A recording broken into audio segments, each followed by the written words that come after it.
Hey guys, welcome to your channel. In this video, you will learn on how to upload PDF on Google Gemini.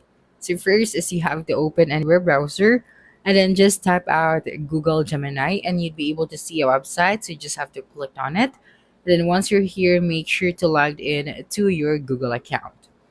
Okay, now the next thing that you should do is you have to click on the settings icon or the gear icon, this one at the bottom left of your screen, and go to the extensions.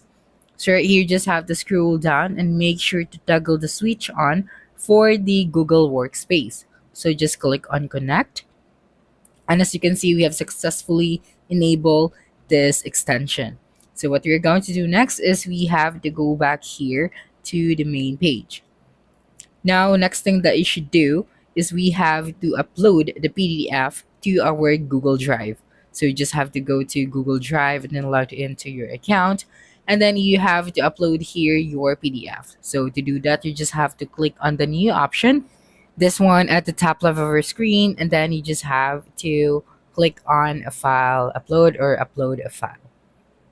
Okay, and then once you're done uploading your PDF, you just have to go back to the Google Gemini option. And right here, you just have to type out at Google Drive.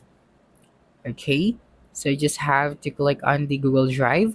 Then what you're going to do next is you just have to type out the command. For example, summarize the PDF, and then you have to type out right here the title. So let's go back here, and then this is the title. So I'm just going to type it out over here. And then since Google Gemini and then our Google Drive is connected, as you can see, we have received the answer for our question. Now, if you have a follow-up question, so you can type it out over here and then just click on submit. So that's it for this video. If you think this video helped you solve your concern, please subscribe, like this video, and leave your comment below. Bye.